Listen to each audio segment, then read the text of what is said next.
जो बड़ी कार्रवाई की थी बांग्लादेशी के खिलाफ, क्या रहा उसमें अब तक?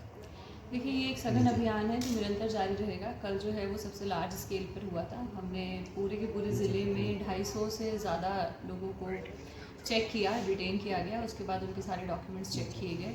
डॉक्यूमेंट्स चेक करने के आधार पर कोई अगर बांग्लादेशी मिल रहा है तो उसके खिलाफ कार्रवाई की जा रही है। कल के दिन में हमें ज़िले में 6 बांग्लादेशी जो हैं वो पकड़ के आ पाए, जो इलीगली इंडिया के अंदर रह रहे थे। उनके खिलाफ जो अग्रिम विधिक कार्रवाई है वो जारी कर दी गई है।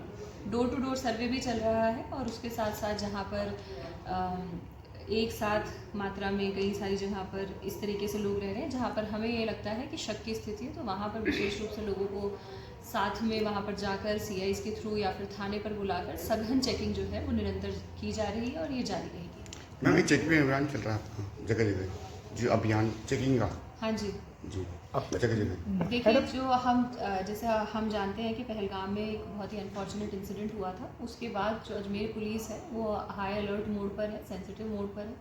उस चीज़ को ध्यान में रखते हुए शहर में लगभग 15 जगहों पर हमने नाके स्थापित किए हैं जो पूरे दिन जो है वो फंक्शनल होते हैं। जो गाड़ियाँ आ रही जा रही होती हैं उनकी चेकिंग करते हैं और जो भी उनके खिलाफ लीगल एक्शन, अगर कोई बदमाशी करता हुआ नज़र आता है तो उसके खिलाफ एक्शन लिया जाता है। इसी के साथ साथ हमारी जो इंटेलिजेंस एजेंसी है वो भी पूरी तरीके से काम कर रही है और इंटेलिजेंस के बेसिस पर अगर कोई भी किसी इलीगल गतिविधि के अंदर इन्वॉल्व पाया जाएगा तो उसके खिलाफ सख्त कानूनी कार्रवाई अमल में लाई जाएगी। मैम, अब तक कितने संदिग्ध को वो चेक कर चुकी हैं? जैसा कि मैंने कहा कि केवल कल के दिवस में हमने 2500 से ज़्यादा लोगों को चेक किया है और अगर अब तक संदिग्धों की बात करें तो ये जो नंबर है ये हमारा 10,000 को चेक एटलीस्ट टच करता हुआ जाएगा, क्योंकि इस अभियान से पहले से ही हम लोग निरंतर इस अभियान के ऊपर विशेष रूप से काम कर रहे हैं। इस साल इन 6 लोगों को इंक्लूड करके अब तक अजमेर पुलिस अकेले 28 बांग्लादेशियों को डिपोर्ट करवा चुकी है और ये अभियान हम निरंतर चालू रखेंगे और हमारे प्रयास रहेंगे कोई भी ऐसा आदमी जो इलीगली हमारे देश में रह रहा है वो यहाँ ना रह पाए।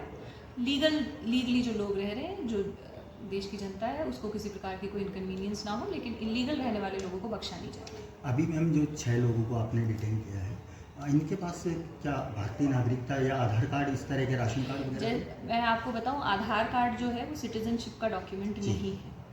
जो सिटीजनशिप का डॉक्यूमेंट है वो वोटर ID कार्ड है, पासपोर्ट है, इस प्रकार के डॉक्यूमेंट्स हैं। तो यदि किसी के पास आधार कार्ड है केवल तो वो सफिशिएंट नहीं है।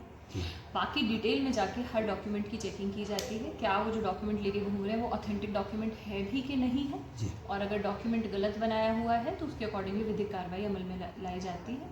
इसके अलावा हमारे जो सूचना तंत्र है, टेक्निकल सर्विलांस है, उन सब चीज़ों की मदद ली जा रही है। इन 6 लोगों के पास मैम क्या क्या डॉक्यूमेंट आपको बरामद हुए?